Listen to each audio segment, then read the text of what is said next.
Well, good evening, ladies and gentlemen. My name is Chris Mackey, and I'm the new Professor of Public Scholarship at Trobe University, and it's my pleasure to open proceedings tonight. Before we begin, I'd like to acknowledge the Wurundjeri people as the traditional custodians of the land on which we're gathered this evening, and pay my respects to their elders past and present. On behalf of La Trobe University, I'd like to welcome you to this second Ideas in Society event for 2015, Separating the Myths from History, What Really Happened at Gallipoli. My role at the university is to encourage and support La Trobe's mission in the community, be it through the written word or the spoken, through traditional forms of media and presentation, or through new and emerging avenues of engagement. The Ideas in Society series, chaired by Professor Robert Manne, is a keynote of our engagement in the city and beyond. The program brings together some of Australia's leading thinkers and public figures to the university. And I would like to recognise and thank Professor Manne for his great work, both in leading the series and in participating in it. Our theme tonight is obviously connected to the centenary of the landing at Gallipoli, which is now only a matter of hours away, but it is also a topic of great worth in its own right at any time. We will consider the campaign itself and its spectacular military failure, as well as a response to it through time, from party politics and nationalist agendas to commodity culture in 2015. And to do so, Professor Manne is joined by two distinguished historians of Gallipoli and Anzac. Robin Pryor is visiting professorial fellow at the University of Adelaide and was for many years a historian and head of school at the Australian Defence Force Academy. Professor Pryor is one of the leading authorities nationally and internationally on the history of warfare. He's widely esteemed on the world stage for his contribution in clarifying the essential problems and failed endeavours of major battles of the First World War. His recent work on Gallipoli contributes to a deeper understanding of war and society. Professor Jay Winter of Yale University described his 2009 book, Gallipoli, The End of the Myth, as, quote, the best account by far, unquote, of the Gallipoli campaign. Two of his other many books in book publications include The Somme, 2005 with Trevor Wilson, and The First World War, 1999. Professor Pryor is also an editor of the Oxford Companion to Australian Military History and a Fellow in History of the Australian Academy of the Humanities. Carolyn Holbrook is a research fellow in the School of Social Sciences at Monash University, and prior to that was a doctoral student at the University of Melbourne. She is the author of numerous articles and book chapters, and also of Anzac, the unauthorised biography, published by New South Books in 2014.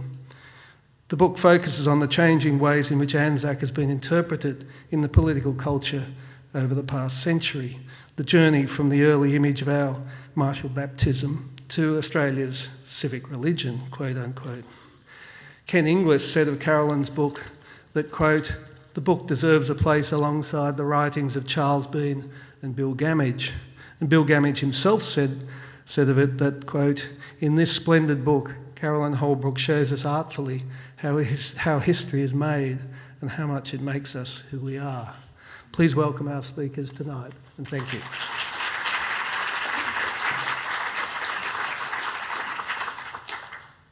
Thank you, Chris, and I'd like to thank you all here in the audience for coming. I've, for all my adult life, belonged to a university, and I believe universities have an important role, and that role is scholarship and the search for truth, for truthfulness. I don't in any way say that it's wrong that Anzac and Gallipoli are now part of popular culture, but there is a role for trying to penetrate popular culture and get to the separation of myth from history and to find history. There are two big questions that have always interested me. The first big question is roughly what happened politically and militarily at Gallipoli. And when I read Robin's book, it was at least for me, by far the most illuminating and analytically clear account of what really did happen in 1915. And the other question that has always interested me as a citizen as well as historian is why Gallipoli was chosen as the battle that Australians would commemorate First World War through.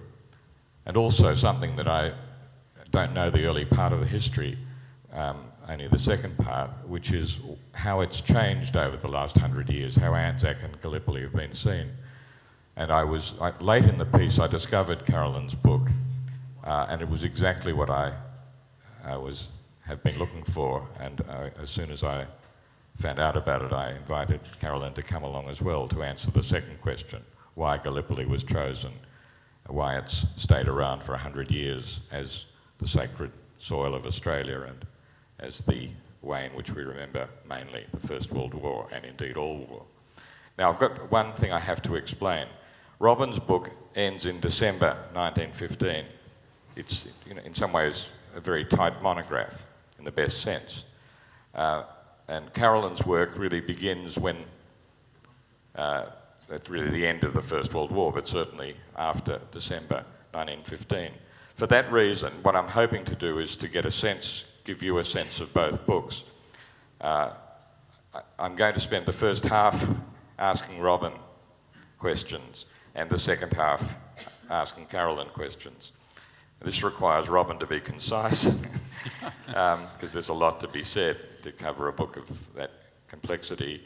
But please don't think I'm being rude if I address the first questions all to Robin, because I couldn't think of any other way to get the best out of this conversation. There will be time for questions, and I'll be fielding the questions, and I think there are roving mics that will go around for you to ask questions. But I thank you very much for coming, and I think it's a very appropriate time to have a serious discussion about the history and meaning of Gallipoli and Anzac.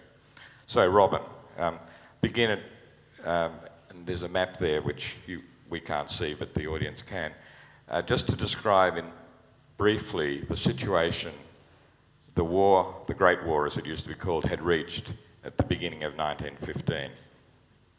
Yeah, thank you, Robert. The dilemma, as the British government saw it anyway, was that trench lines had now been solidified from the English Channel to neutral Switzerland, and several attempts had been made to break those trench lines by the French and the British, and they'd failed. They'd failed with some slaughter.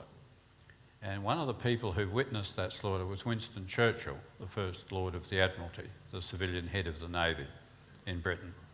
And he thought there must be a way of bringing the enormous preponderance of sea power that Britain possessed to affect the result of the war. He put forward a series of more or less harebrained schemes to attack islands off the German coast, to enter the Baltic.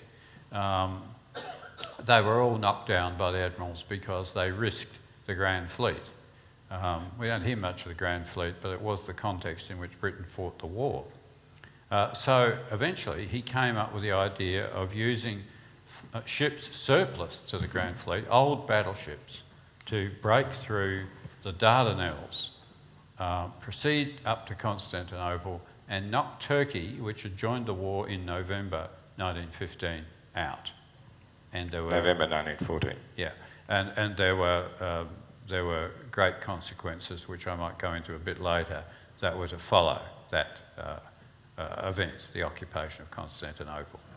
Well, if we can just push on with that a bit, I partly want to ask what were the divisions within the political and military leadership when Churchill made his proposal for the attack on the Dardanelles Straits and the ultimate aim of taking Constantinople.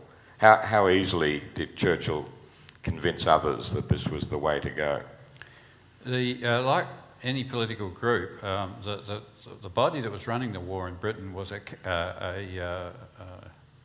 committee of the cabinet called the War Council, And like any body of politicians, they were agreeable to any scheme providing it worked. And Churchill had a very persuasive way of selling military schemes to civilian colleagues, all of whom, of course, had been brought up under the Pax Britannica in the 19th century. They were all convinced, with Churchill, that ships, that sea power, must be able to affect land operations, and there must be a way of avoiding the impending slaughter on the Western Front. So when he brings this scheme to them, they all agree on the grounds that it's going to be cheap, you're only going to use old battleships, the Turks will surrender because they're unspeakable and militarily incompetent, and it's all going to be very easy. On that basis, they agree to the plan. It's sort of obvious, but still I think it'd be worth saying, why were only second-rate ships to be used? The admirals would not risk the main ships of the Grand Fleet. They were to fight the Germans in the North Sea when the Germans came out and obligingly were defeated. The fact was that the Germans hardly ever came out during the First World War, only briefly anyway. But the admirals would not risk the first-rate ships of the Grand Fleet. Britain had about 30 or 40 more battleships, surplus to requirements, never to be used against modern German ships. And these were some of the ones that were sent to the Dardanelles. Not everyone will know that originally the plan was entirely naval. Entirely naval. And also that the French were approached and they agreed to join in the naval campaign. Your book is scathing about both the plan, the naval plan, and also scathing about the execution of the plan. Could you say a little bit about what is not as well known, I think, in the story of Gallipoli as the first phase? Yeah, one of the ways Churchill sold this to his colleagues was that no troops would be needed. The fleet would do the business, it would knock out the forts guarding the Dardanelles, it would knock... People can now see the... Good. It would sweep the minefields in those narrow waters. There were 350 mines there. And yet, the naval operation was so badly planned. The key to the defences of the Dardanelles was the minefields. But the Admiralty sent out Grimsby trawlers from the northeast coast of England, manned by civilian crews, in order to sweep them. They never stood a chance. They could make 4 knots with their sweeps out. The current flowing down the Dardanelles is 4 knots. So they often stayed put. There's often a northerly wind as well of, guess what strength? 4 knots. Often the minesweepers would start off on their journey and finish up blown back outside the straits. They swept 4 mines, 3 by dint of 3 of the ships being blown up. It's one way to sweep a mine, but if you have 350 mines, you need 350 ships if you're going to do it that way. The other problem was with the old battleships. The guns were very worn. These were built in the 1890s, more or less, and the barrels of the guns are worn. That matters because when a shell comes out of a worn barrel, it wobbles all over the place. Some of them just plopped over the end of the ship. They hardly ever hit a fort. Only the 2 modern ships sent at the last minute by the Admiralty, the Queen Elizabeth and the Irresistible, actually hit a fort and hit a gun. So the thing is very badly planned, the naval attack, from the beginning. And I took it from your account that it had no chance whatever of success. None at all. None at all. None of the forts have been damaged except by landing parties. This is quite interesting. The Turkish troops were not guarding these guns very closely, and the ships managed to landing parties of Marines who did manage to blow up about 12 guns at the entrance to the Dardanelles. They were the only guns of the forts that were hit. That was it. And so what happens, and again I'm entirely reliant on your work, what happens is that sort of seeing that the naval campaign is getting nowhere, rather than deciding to give up, the decision is made, and it seems a consensual decision, to add to the naval campaign a troop landing. And this happens, the naval campaign goes on, but in March 1915, a decision is made in London, and obviously the French agree to land troops. Could you say what the logic was of the troop landing, given the failure of the Winston Churchill idea of a naval campaign, and also what Churchill's attitude was now to the question of troops arriving? Well, Churchill is very impatient with the naval campaign. It starts on February the 19th, 1915, and by mid-March it's got nowhere. It's a desultory affair. A couple of ships enter the Straits, fire a few shells, and then go home. He goads the Admiral Carden, into a full-scale naval attack on March the 18th. 18 battleships are going to take part, British and French, in this big concerted effort. At the end of the day, a third of those ships are sunk, another third are damaged, and no forts have been hit and no mines have been swept. The Admiral, not Carden, who's collapsed with a stomach ulcer at this place, but his second in command, de Robeck, calls off the naval attack, essentially. He thinks, rightly, you can only do this twice more if you lose a third of your force each time. He's a cunning mathematician, and he's worked out with the third one you won't have any ships left at all. So at this point, the British government have actually sent a general down to have a look at what's going on. In other words, there's unease in London that the naval plan... That's Hamilton. That's Hamilton. Yeah, it's not going to work. And Hamilton witnesses that debacle on March the 18th. And from then, from being able... No troops, that was the way it was sold, there were no troops. Suddenly there are troops because it's said by Lord Kitchener, the Secretary of State for War, that Britain's prestige cannot suffer that sort of reverse.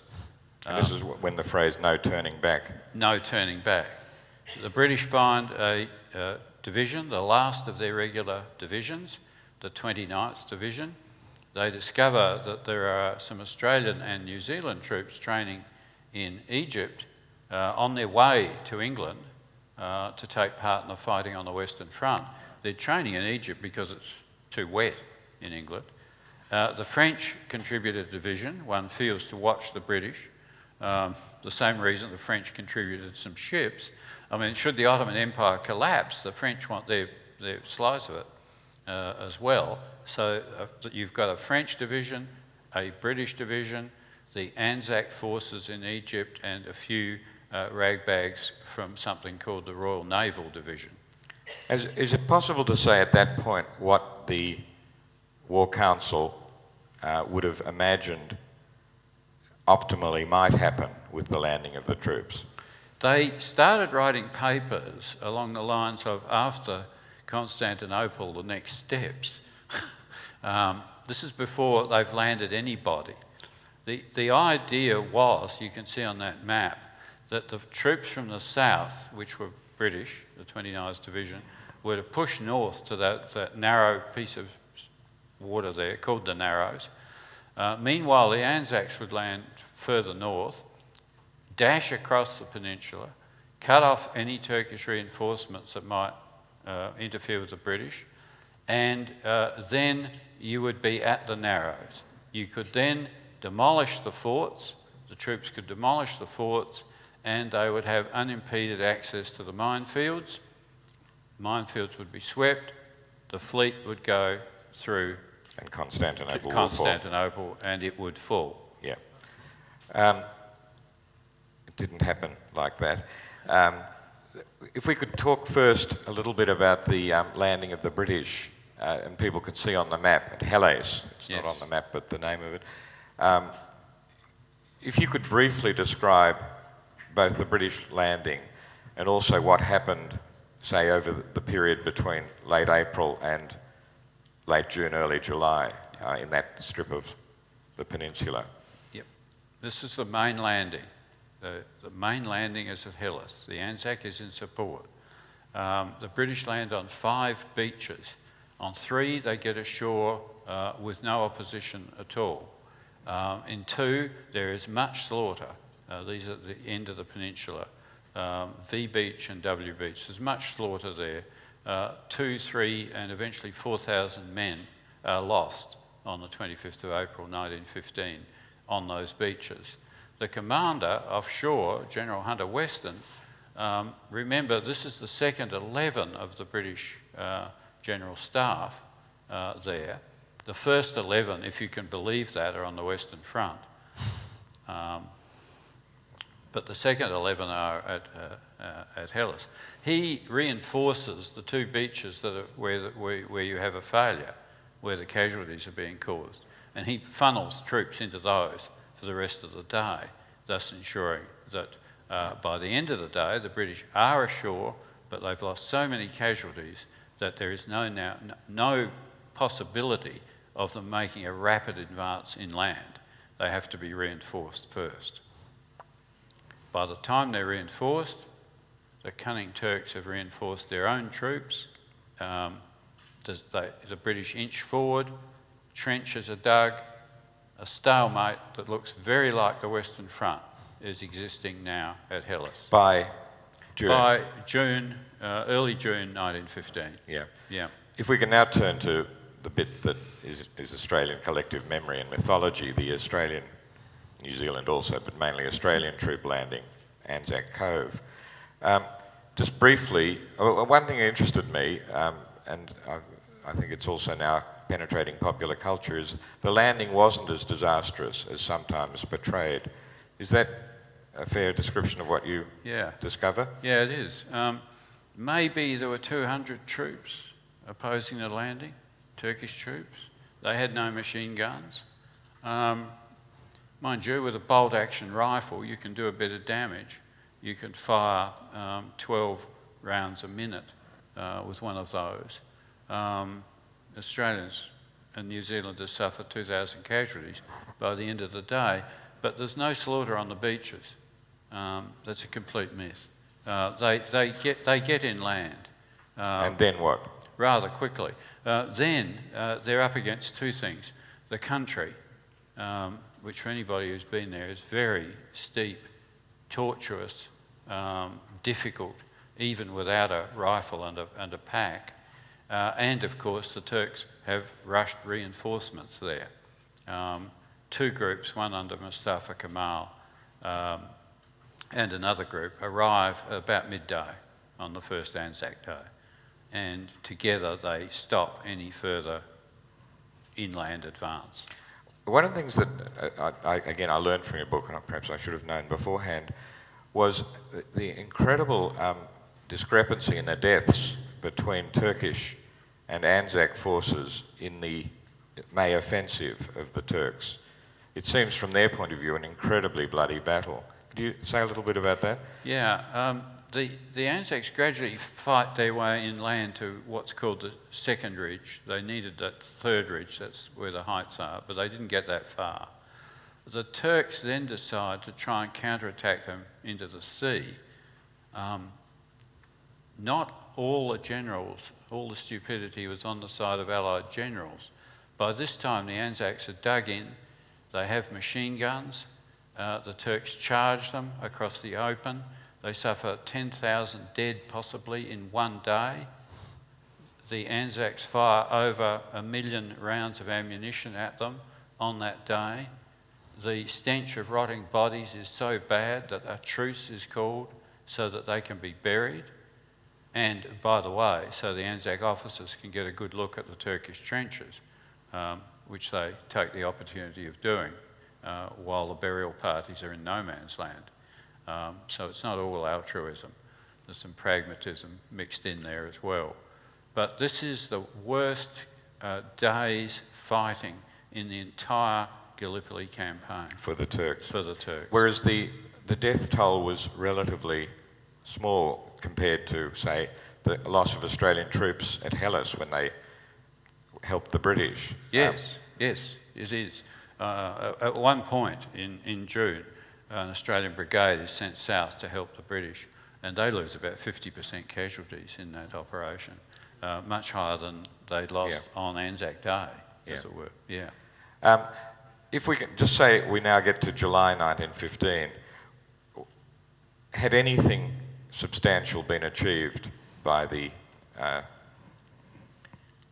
English, No. Australian, New Zealand, French forces, Indian forces? No. No. What we've got is now 2 areas of stalemate, one at Hellas, the other at Anzac Cove, along the Anzac perimeter, and it's trench warfare in both areas. Which is what it was designed to avoid. This is what it's designed to avoid. Trenches are dug, machine guns are put in position. What little artillery each side has is brought to bear. The naval guns, which the British have thought would make a big effect, are almost useless because they're very flat trajectory. And when you're firing in an area with a lot of gullies and hills, they're not much use. So it's a stalemate. Yeah. And again, I use the term collective memory for this. In Australian collective memory, I think the most memorable parts of what happened in the following month, in August, when the names like Neck, Lone Pine are associated with the August offensive for Surrey Bear. Sorry. Could you say, I mean, that was probably the most significant, it seems to me, the most reprehensible part of the campaign insofar as Australians were concerned. Just wondered if you could say a little bit about the August offensive. And I mean, your book suggests that it had no chance whatever of succeeding. None at all. It's about as useful as the naval attack in general terms. By July, back in London, people are starting to get restless. This looks awfully like the Western Front. They've got 2 options: get out, evacuate, or try for another offensive. And they send out 3 divisions of extra troops to try and break the stalemate. The idea is that this will be broken now from the Anzac perimeter. Troops will spread out to the north to avoid the trench lines that are confronting them. And at the same time, there'll be a British landing at Suvla Bay. You can see that marked on the map. The British landing is designed merely to establish a base. They need some flat ground for all the stores and ammunition, food that this northern force is going to consume through the winter. The idea of a quick dash to Constantinople is now gone, but what they're thinking is that if they can gain some ground, hang on to the spring of 1916, then that might be the time to get through to Constantinople. So you have 2 operations, close to each other but unrelated. The Anzac one, the big left hook, and the landing in Suvla Bay. One of the things that amazed me about, again, reading your book, was that Charles Bean, normally the most sober and realistic of historians, still writes in the official history that if Surrey Bear had been taken, not only would Constantinople fall, but the war might have been turned in the favour of the Allies.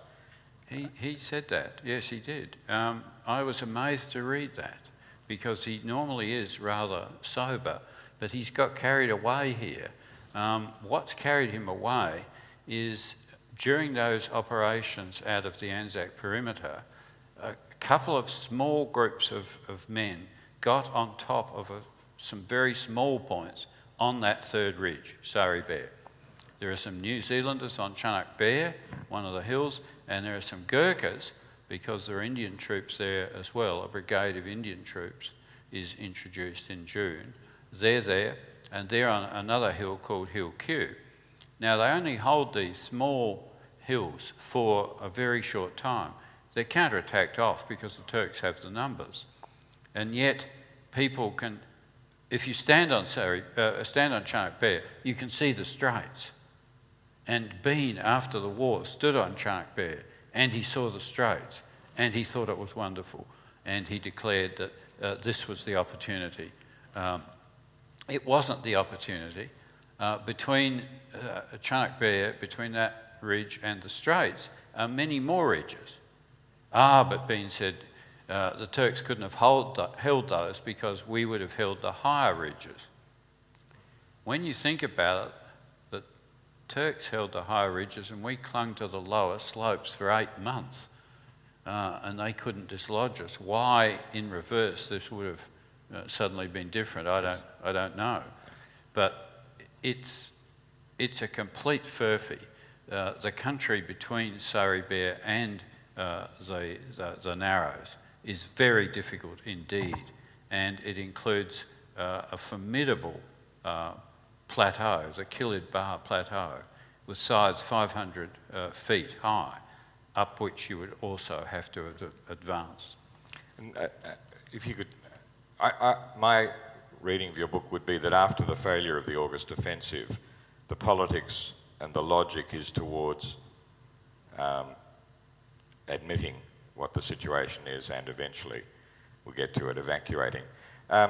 What was the condition of the troops, both British and French, but also Australian New Zealanders, by, let's say, the autumn of 1915?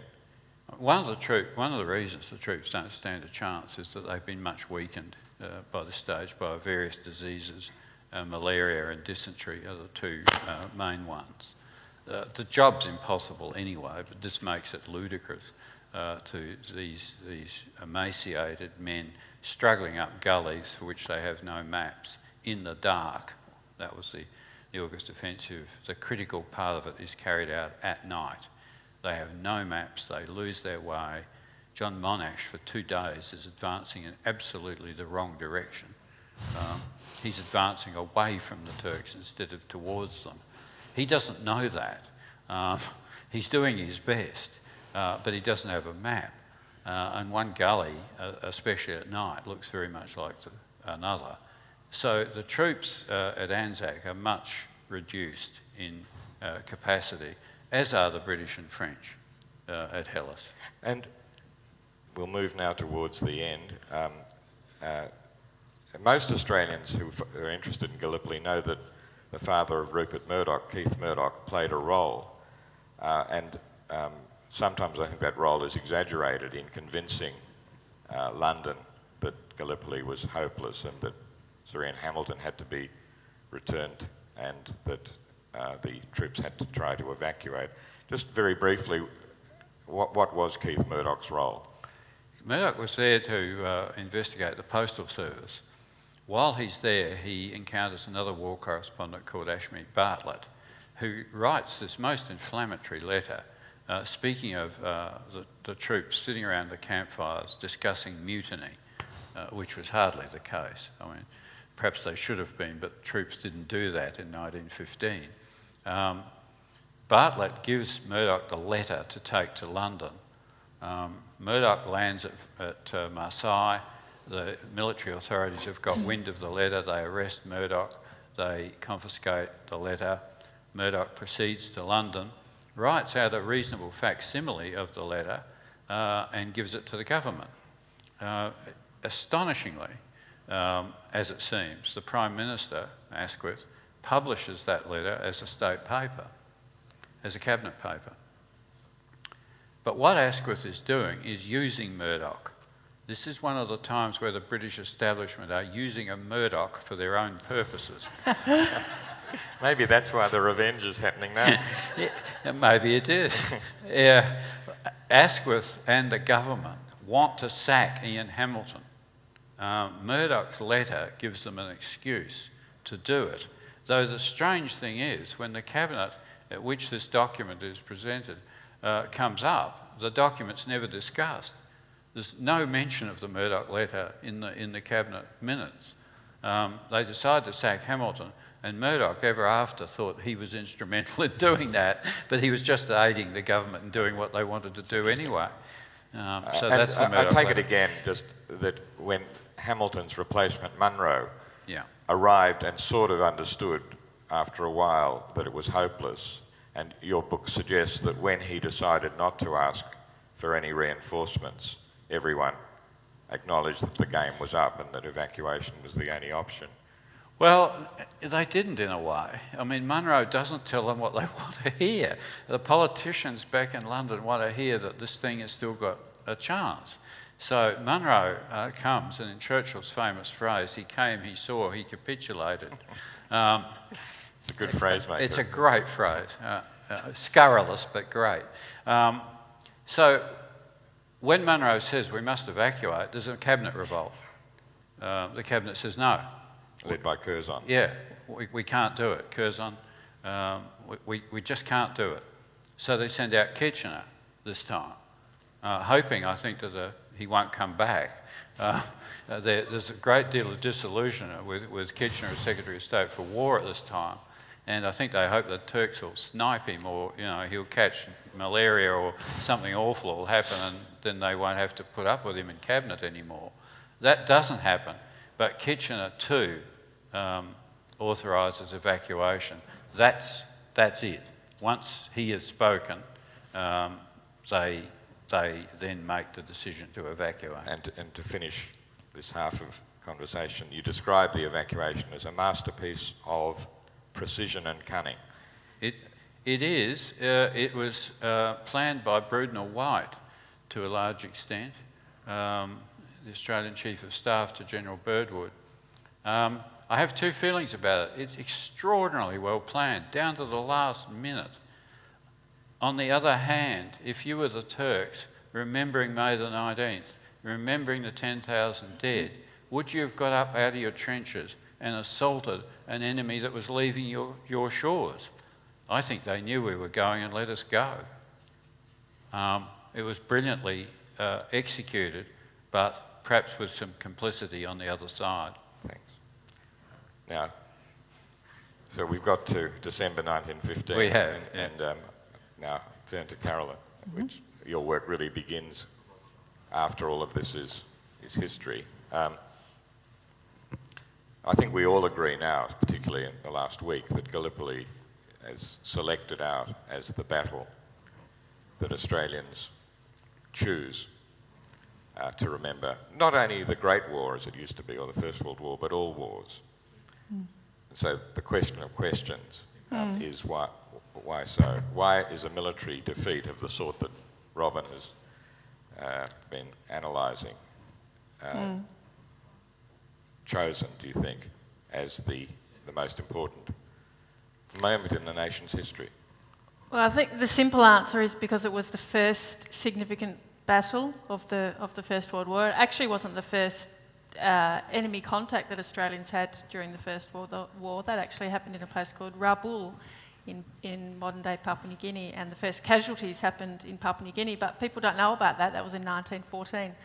So it was because it was the first moment that Australians faced a major battle with other nations, with significant other nations fighting with alongside Britain was an important part of it, fighting Turkey.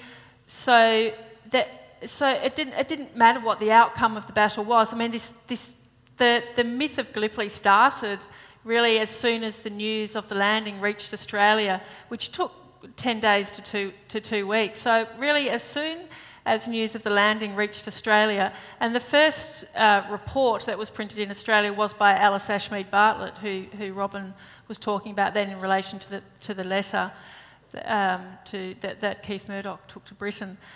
So his report, he was an English correspondent, and his report was the first report that reached Australia in Australian newspapers about 10 days after the landing, I think sometime in early May. And the way that he wrote that letter, wrote the report of how the Australians fought, it was just what Australians wanted to hear. It was highly flattering. It was written in a kind of heroic language. He talked about us being a race of athletes, and we were comparable to the heroes of Mons, and so comparing us favourably with the British, or we were comparable with the British, we were as good as the British. Now this is the kind of thing that Australians in 1915, for various reasons, wanted to hear. And can I think you have a really nice phrase concerning this question you've just been talking about, when you call it the contradiction at the heart of Australian nationalism. And I quote from you, "The very nation that it sought to distinguish itself from was the nation whose approval it craved." Can you say a little bit about that? Because I think that is immensely illuminating. Yeah, well, this kind of two-way thing goes on the whole time in Australian history. On the one hand, we wanted to prove ourselves separate from Great Britain, but on the other hand, it was Great Britain's approval that Australians desperately craved.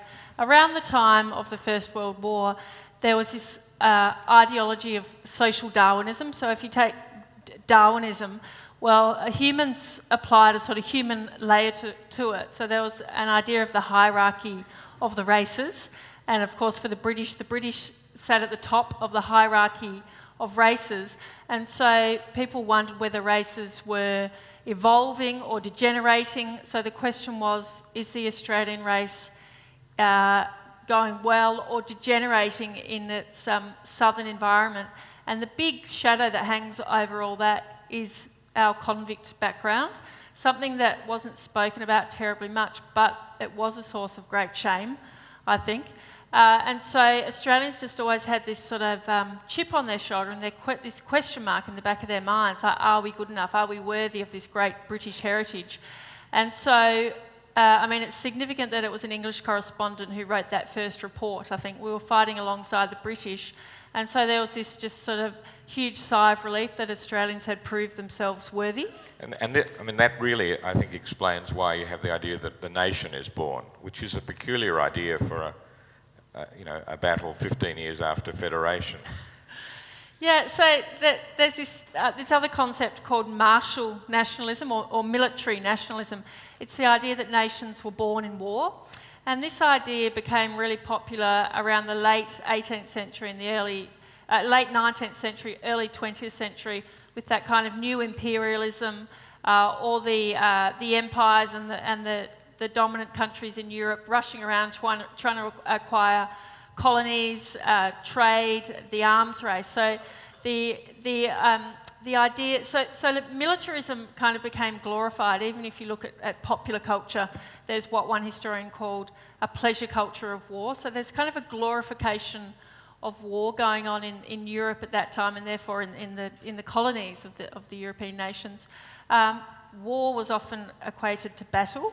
So there's that famous poem, Play Up and Play the Game, that Boys' Own magazine that was very popular at that time. There's a lot of stuff in there comparing the experience of war to the experience of the cricket pitch or the rugby field. And so these ideas of war would have been based on 19th century wars. I mean, people hadn't experienced a war like the First World War before, so there was a kind of an idealised notion of war. So the idea came about that nations were born in war. That's what Australians of that period tended to believe. So the fact that we'd federated peacefully in 1901 didn't count for terribly much. It would have been much more romantic for Australians if they'd been born in a revolution or a war like America or France. And that wasn't just the view of conservative people. Henry Lawson wrote a famous poem about that as well. It was quite a widely held view. And how quickly was April the 25th made into a public holiday? That didn't happen around the country until, I think, about 1927. So it was happening in various places, but it wasn't actually uniform, I think, until the 1920s. But eventually, I mean, I remember as a child, November the 11th and April the 25th were both significant dates to do with First World War and war in general. How did it come that April the 25th, I think only in Australia, is November the 11th among English-speaking peoples, displaced rather quickly, or at least challenged rather quickly, challenging by, November the 11th gives way eventually to April the 25th. Any explanation as to why? Well, so I guess, the Remembrance Day wouldn't have started till 1919, and so by that time Anzac Day, which was first commemorated in 1916, Australian troops marched through London. There were various ceremonies held around Australia. So even though it wasn't legislated as a public holiday, it was certainly being recognised and commemorated. So that Anzac Day had already been going for a few years before Remembrance Day started. Of course, New Zealand also recognises Anzac Day, but I gather that it's nowhere near as big in New Zealand, though it is apparently becoming bigger there.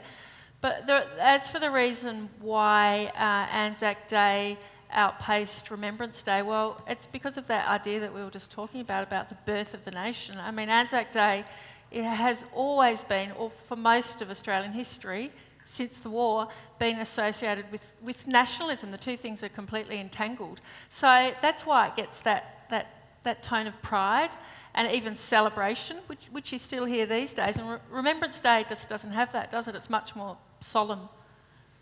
And Gallipoli and Anzac Day are not only to do with martial baptism and war, or even only with the birth of the nation. They also, I think, have come to define what Australians think of as national character, egalitarianism, mateship, a sort of larrikin behaviour, or larrikin humour at least, pragmatism, maybe stoicism.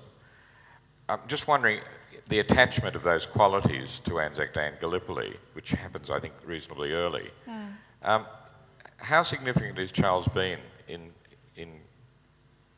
making that happen, do you think? Or is it a spontaneous question?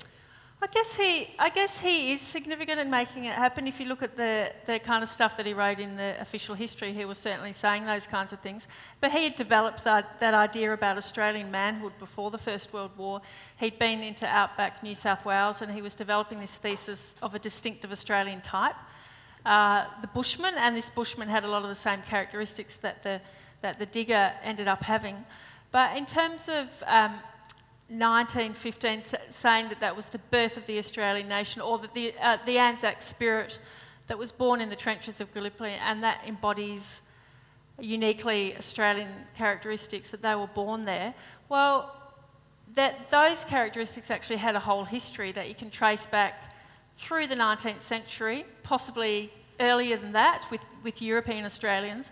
So there's this whole history through the convicts, the rural workers. These kinds of things were being written about and noticed well before 1915.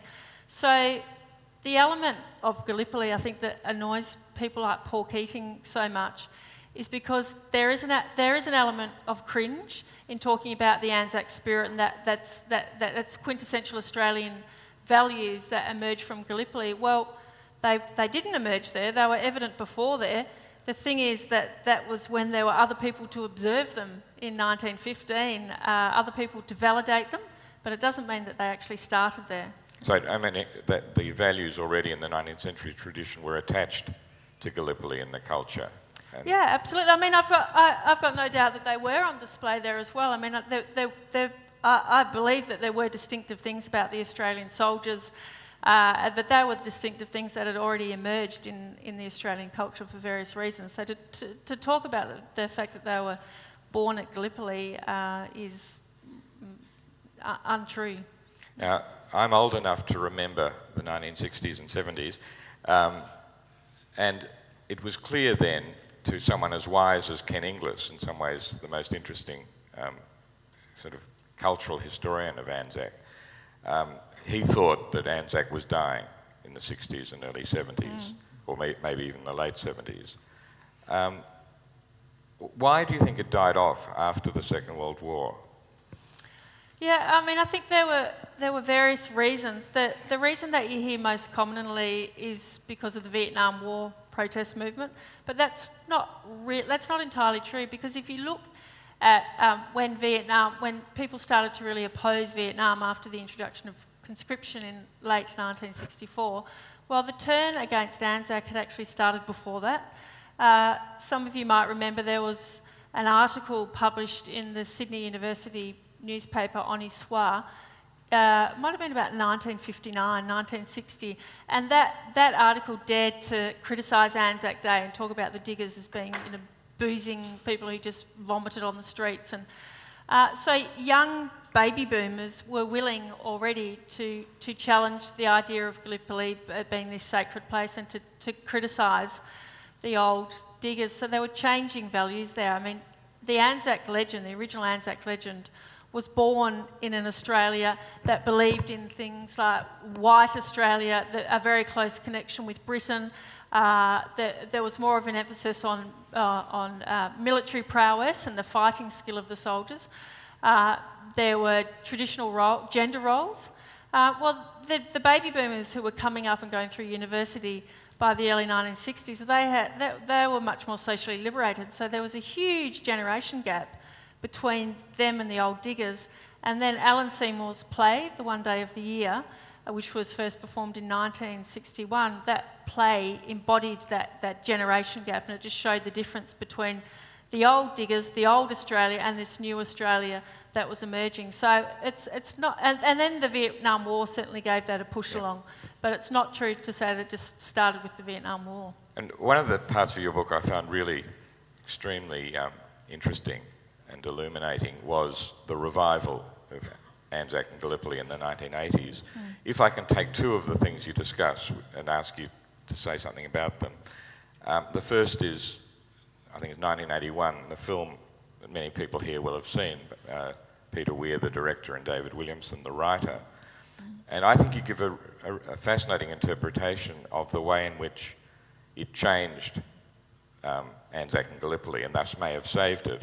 One was to move the story from Empire loyalty to something like the betrayal of the British, of the young Australians. The other even deeper theme is to move, as I interpret your interpretation, from martial baptism, the early part of the story, to the suffering of young men, which is a quite different cultural reading. And I think for that generation, the generation coming through in the 80s, if I'm not wrong in interpreting what you said, that may have played a role in the revival. Yeah, so in terms of the film Gallipoli, which came out in 1981, and the way that it deals with the British relationship. So if you remember, in the 1960s, Britain decides to join the European community. So Britain, in many ways, turns away from Australia and starts to find its economic future within Europe and political future. So that Australian-British identity is really breaking down. That causes Australians a lot of consternation, politicians and ordinary Australians as well, and artists as well. There's this great movement among artists, among politicians, in terms of political patronage, called the New Nationalism, to find a new Australian identity. Some of you will remember all that kind of thing. So there's a lot of a degree of hostility towards Britain. So what that Peter Weir film does, so interestingly, is that it plays on that sort of anti-British sentiment. And so one historian's gone so far as to say that it's the British, not the Turks, who are the real enemy in the film.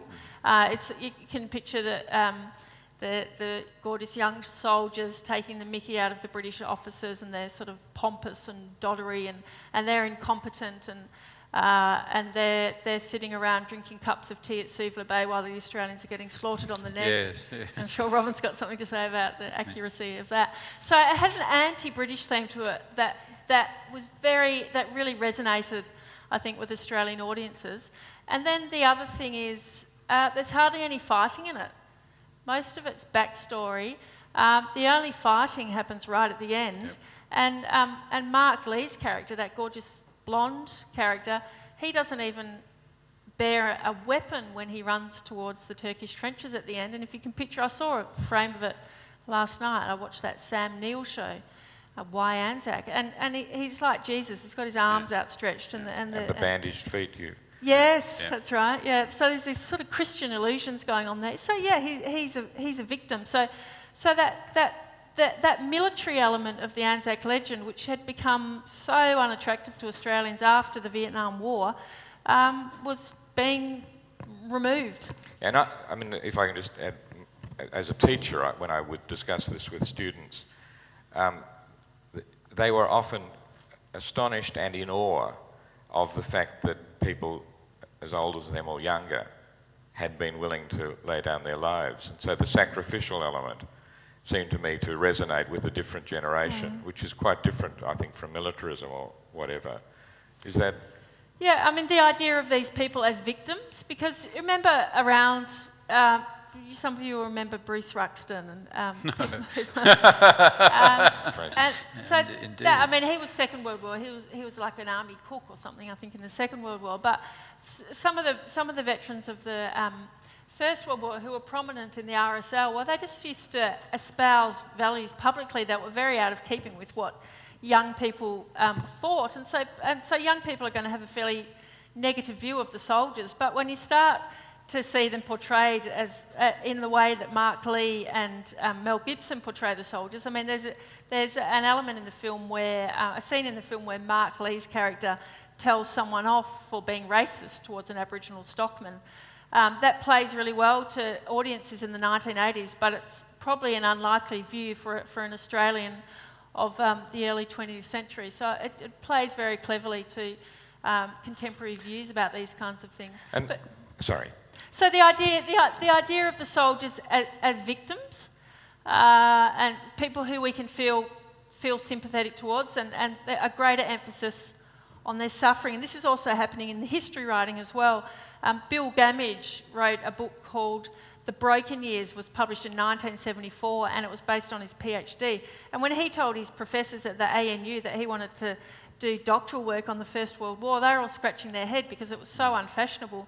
And then when he wanted to use the letters and diaries of the young soldiers, which he happened to find had been kept in the War Memorial since the 1920s because Charles Bean had collected them and then not really ended up using them, he rode around the world looking for examples of other historians who had used soldiers' letters and diaries, but there were none. So you see, you're getting the idea, reading the war through the soldiers' letters and diaries, that's so poignant and tragic, isn't it? So it's opening a totally new view on the war. The other thing about history, which I thought was really interesting and I'd never seen discussed before in this way, was that you're saying in the 80s a lot of grandchildren, particularly female grandchildren, became more and more interested in the experience of their grandfathers at war and in awe of what they'd gone through, and also perhaps had been silent when they returned from. And there were a lot of either self-published or published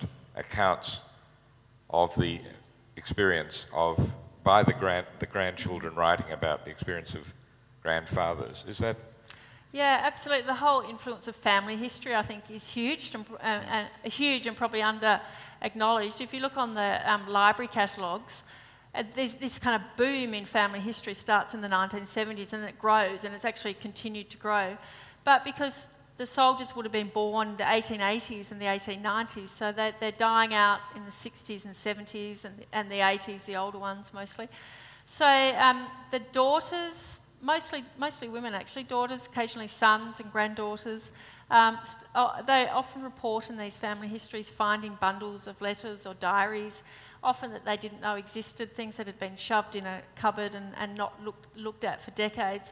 And some of them mention in the family histories that they're a direct reaction to that film Gallipoli.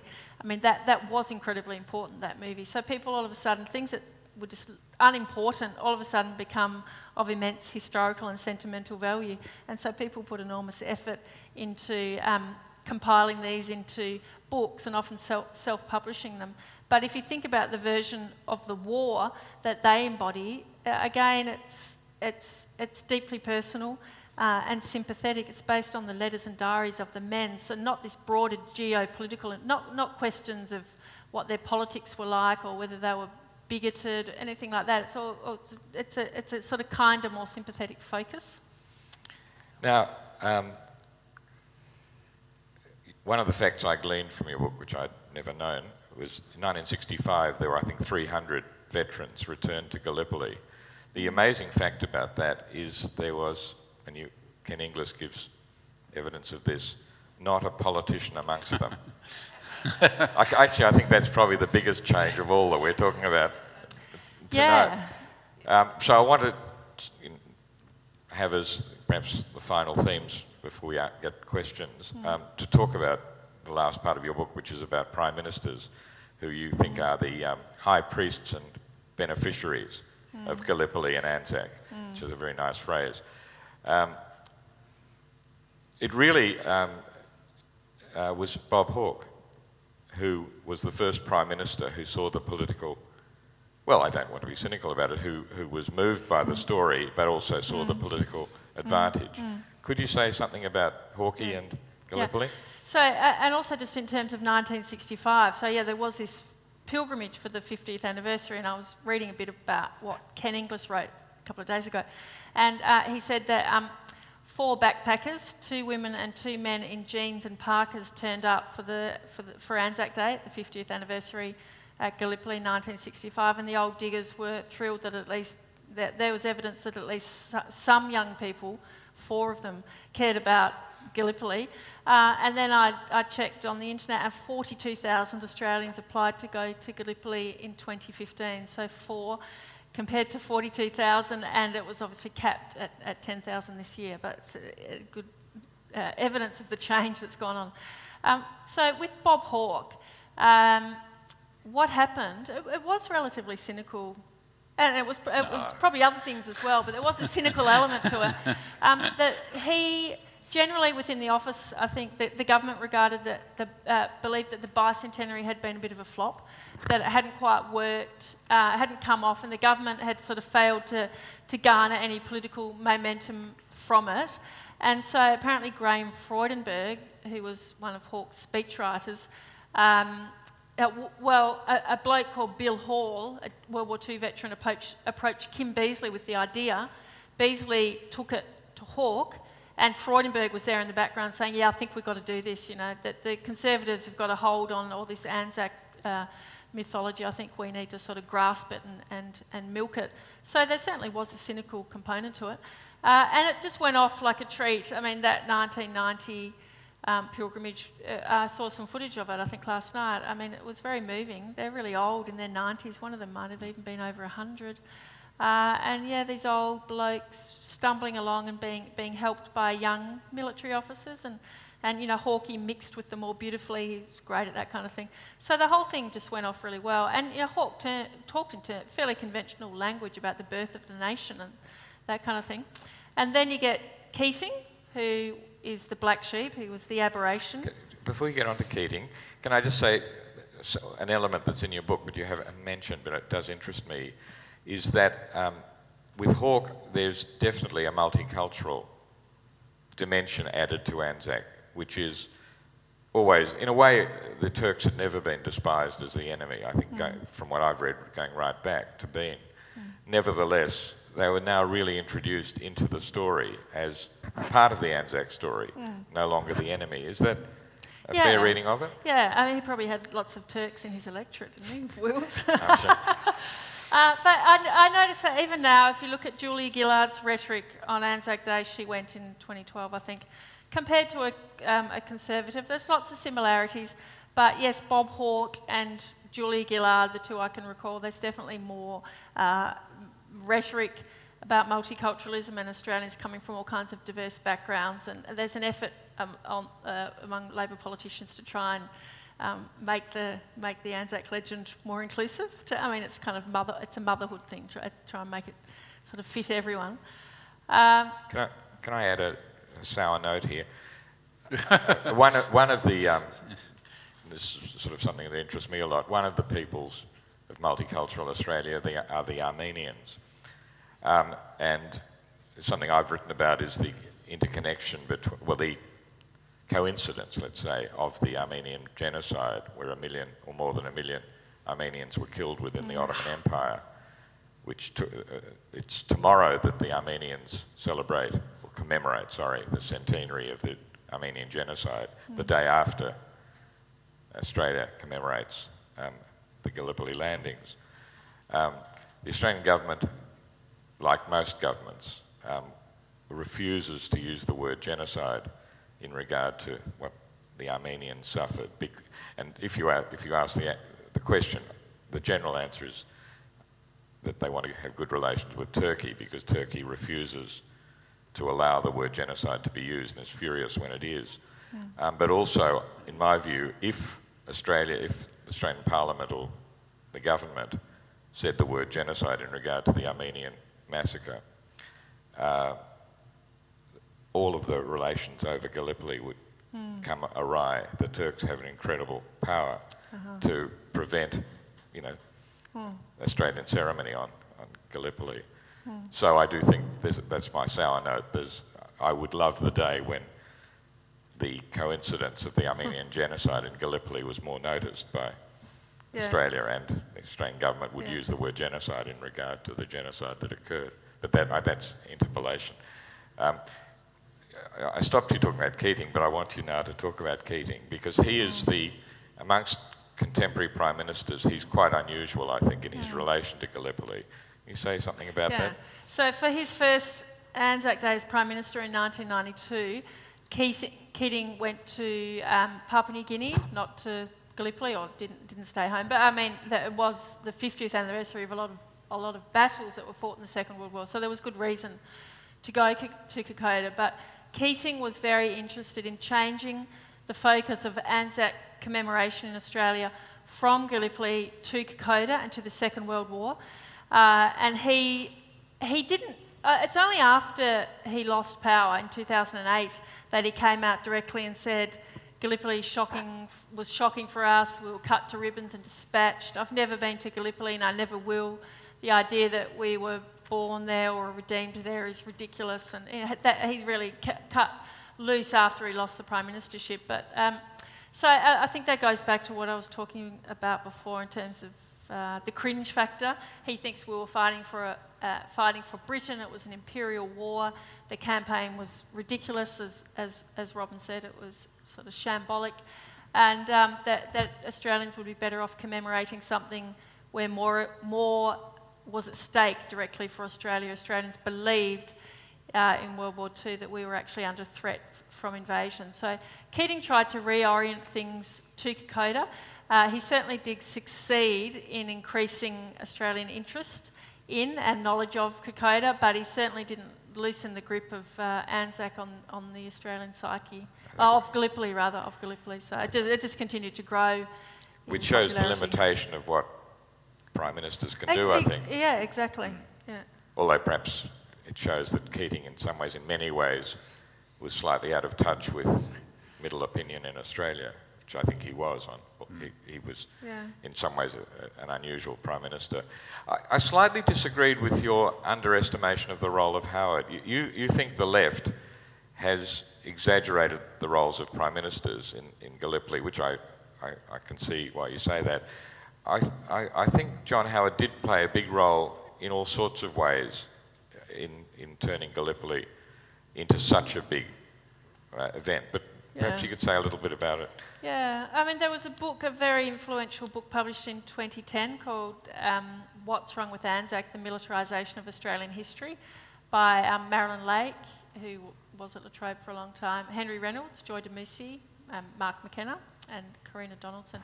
So that book argued, I mean, it's a fabulous book in so many ways. It really started this whole debate about the role of politicians in pushing Anzac history.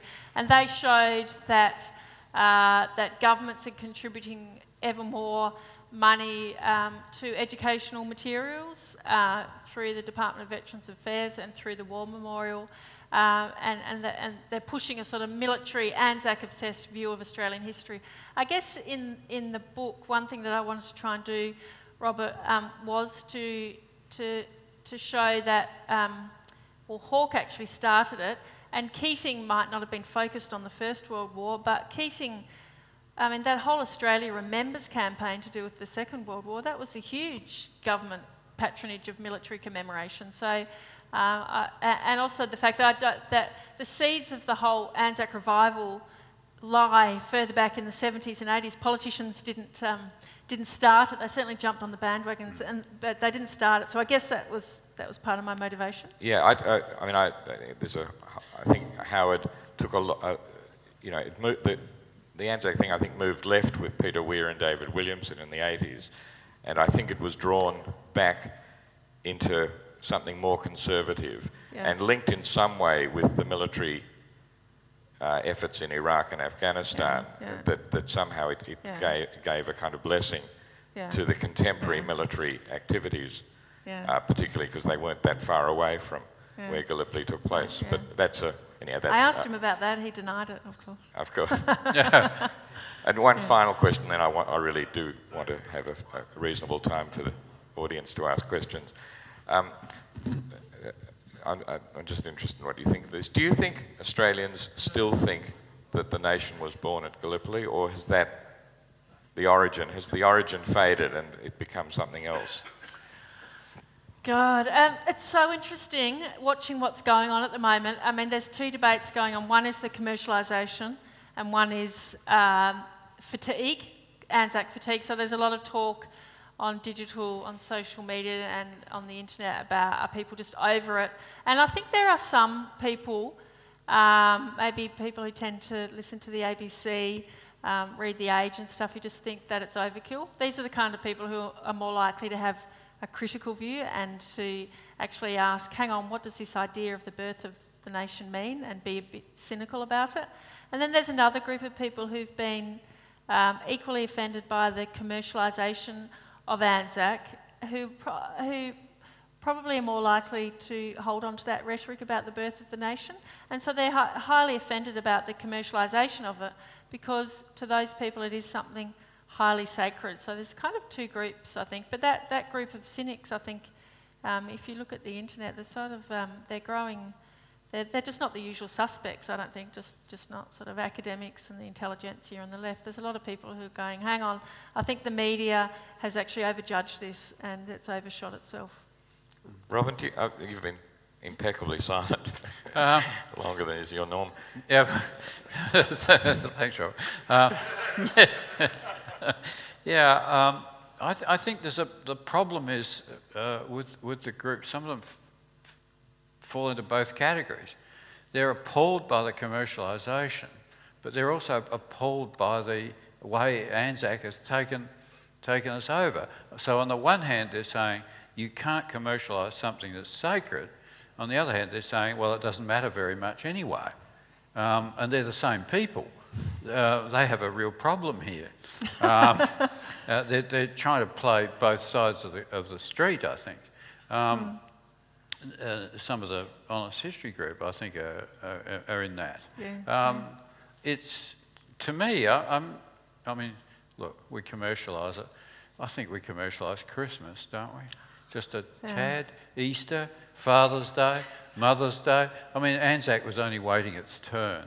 I mean, Woolies were going to get there sooner or later. Well, it's interesting that the laws against commercialisation go back to the 20s. That there's an old tradition of... Yes. I mean, Anzac is sort of copyrighted. Even when we weren't a commercial nation, there were laws against commercialising Anzac. Yeah. Now, if you'd like to ask anything, if you raise your hand. I heard recently, I'm Robert from Heidelberg, I heard recently a Turkish man whose book is being reprinted about the Turkish view of Anzac. He was speaking at a Rotary Club, Rotary conference, and I was interested that he linked the whole war effort there to oil, which we know all about because that comes from the Middle East, and that the British were shifting from coal to bunker oil. And so behind all of it was oil. Is that true? Where does that fit in the scheme of things? Yeah, no, I think that was around for a while. Look, there are elements there. British were getting a lot of oil from Basra, and they occupied Basra very early in the war in 1914, towards the end of 1914. And the idea is to push inland to keep the oil supplies safe. But Gallipoli doesn't have much to do with oil, I don't think. It's a geostrategic plan to shorten the war. It's a misguided one, but I don't think oil has much to do with it. Mind you, once the British are on land at Basra, they take an awfully long time to leave.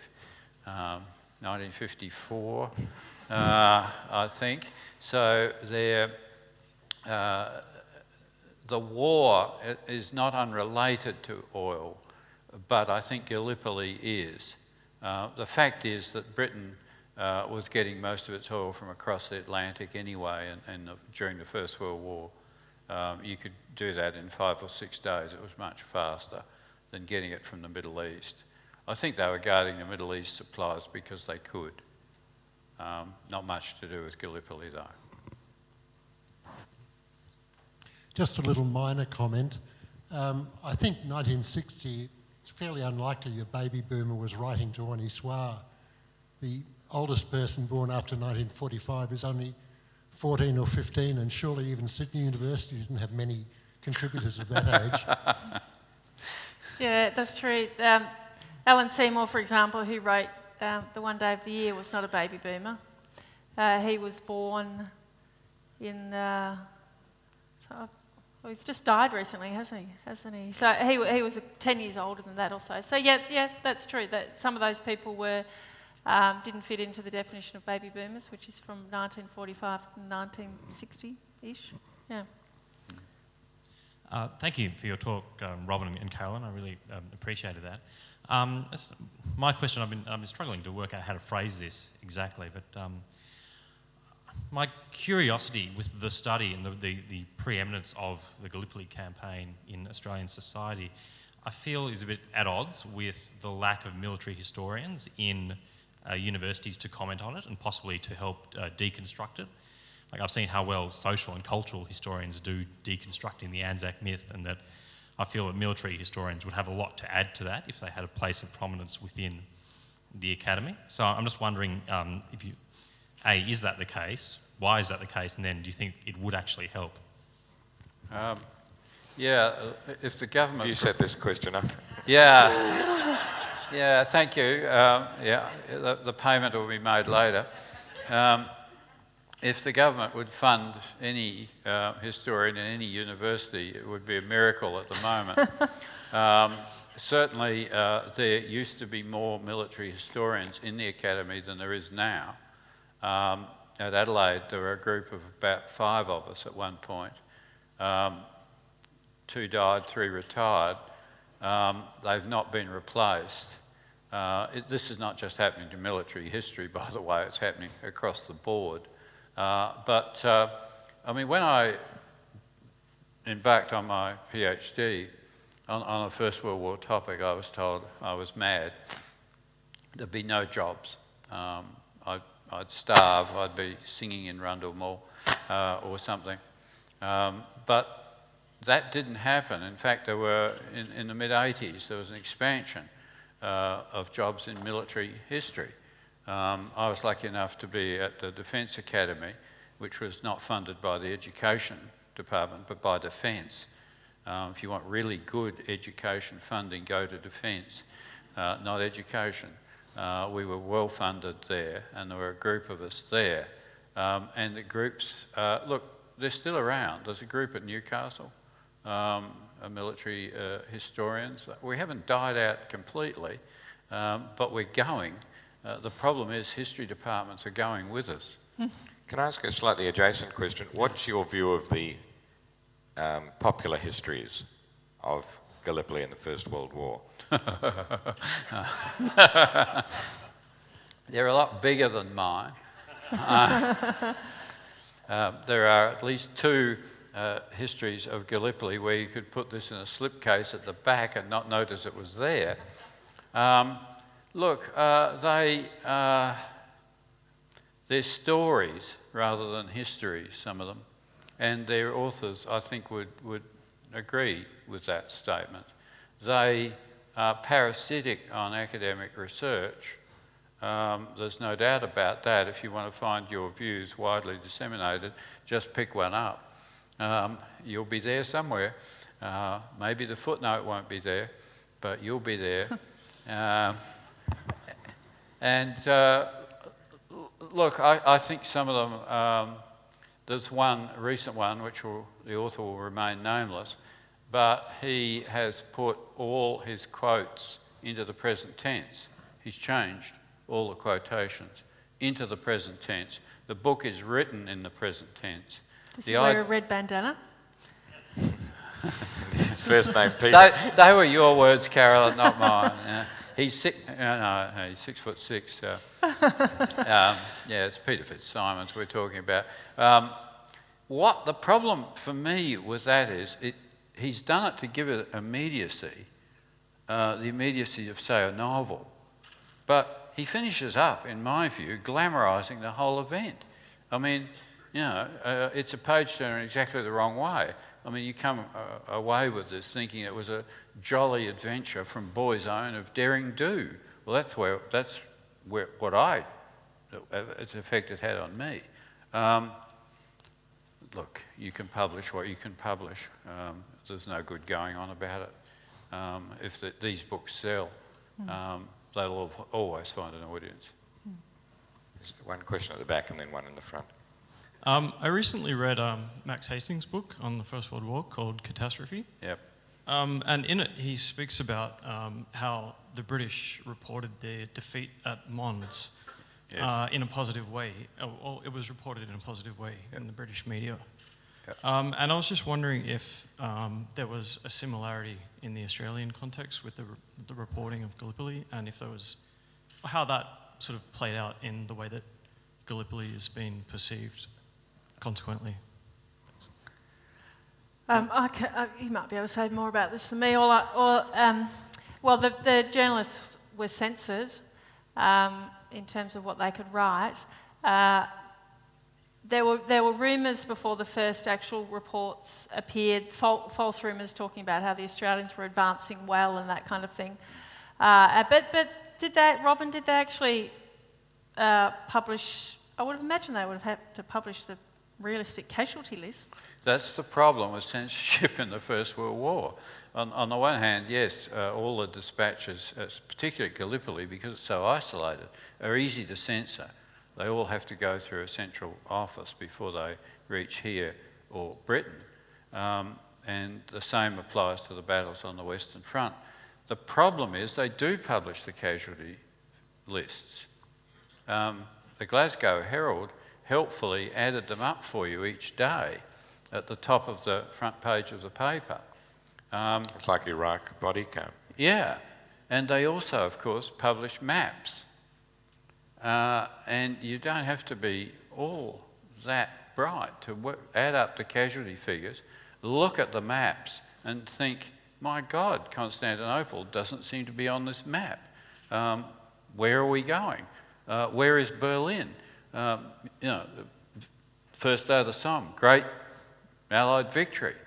But there's the map showing that they'd advanced a quarter of an inch on this map. So the censors do have this problem right through the war. On the one hand, they're trying to put across an official story. On the other, they're giving the casualty statistics and they're publishing maps of very, very small advances. Not many people, I'm speaking mainly in Britain here, not many people were fooled by the optimistic stories. They had a fairly realistic grip on what was going on. It's not a matter of people at home, if only we'd known, we would have brought the war to an end. They did know. So far from bringing the war to an end in Britain, they kick out the Asquith government and bring in a government that they think will really prosecute the war under Lloyd George, a more determined government. So people have a good grip on it. By then, there's so many casualties, you've got to see it through. So censorship is a pretty poor instrument here. I'm Will Marshall from the Socialist Equality Party. I firstly want to thank you for your presentation. I think what you raised, Carolyn, about the sort of militarism, you're seeing history as the present. You know, you're seeing it sort of emerge again, the sort of promotion of militarism. The question I have, I want to ask the indulgence of this meeting. I want to call on the panel and the people here. I've passed around a resolution which I'm hoping that will be supporters for democratic rights, as in World War I, opponents of war face censorship. And what we've found, my party in the Burwood Council in Sydney cancelled a meeting recently on the grounds that Reclaim Australia, an ultra-right party, claimed that they were against the nature of the meeting. The University of Sydney then refused to hire us a theatre on the grounds that there was significant risk of disruption to other unnamed events, such as their Anzac-themed events they were having at the same time. Now, this was only reported in the Sydney Morning Herald. No other media would print it. It's not just censorship by these institutions. You know, you're seeing a deluge, really, of militarism in the media.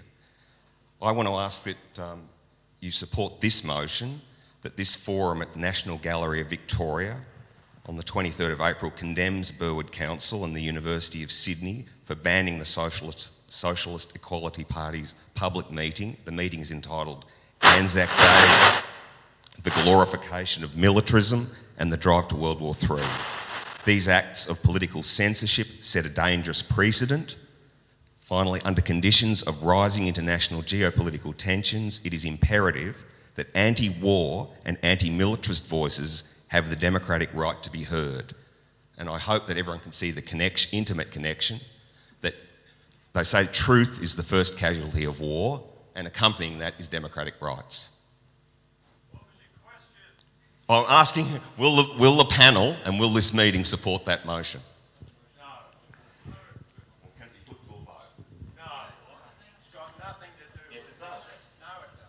Well, I actually can't see any reason that if people wish to raise their hands in support, they do it. I can't see that anything's lost. So if people would like to... Yeah, I do. I mean, I don't know enough, to be honest, and so I wouldn't really vote, but on the facts of you've given them, I can see no reason why... I mean, I actually believe universities are places more than anywhere else in a democratic society where there should be full freedom of speech, and particularly for that which one doesn't feel comfortable with. So I would, if the facts are as you say, I would. I mean, but it's probably not appropriate to have a formal motion and so on, partly because people don't know enough about the situation, but I certainly express sympathy with the idea of free speech, and with, if you want to hold forums of that sort, I think you should be able to. So I hope that does something.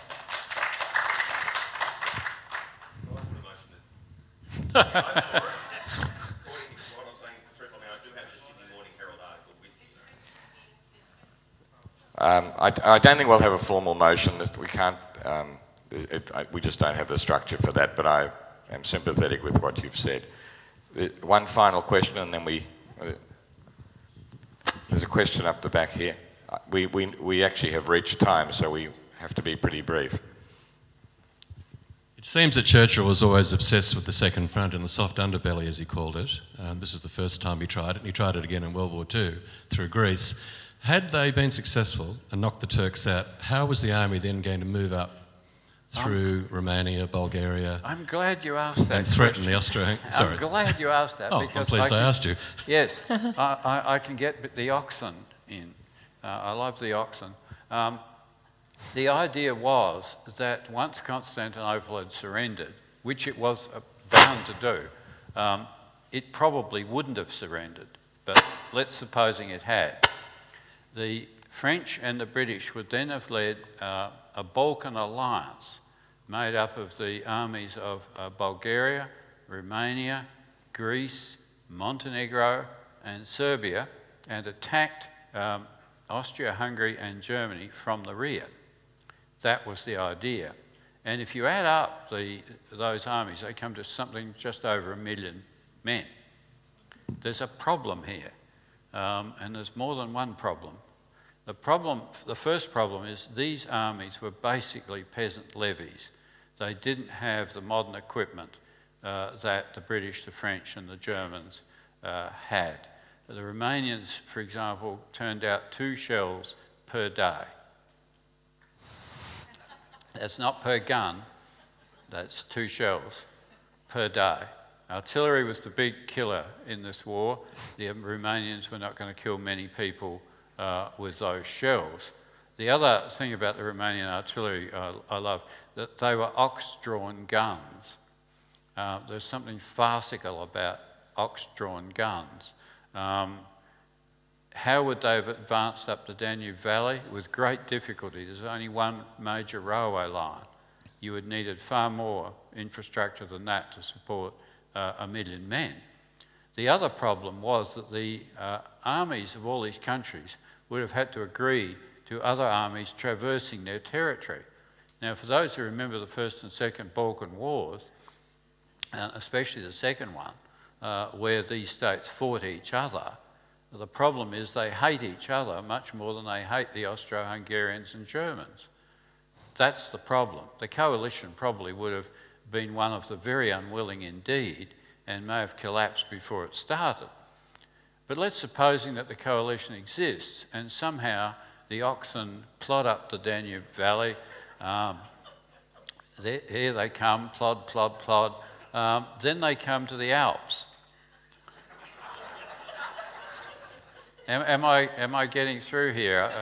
Then they come to the Alps. Now, Hannibal did get some elephants across, but these elephants were not pulling 60-pounder guns, not pulling 9.2-inch howitzers. You couldn't have got them over the Alps.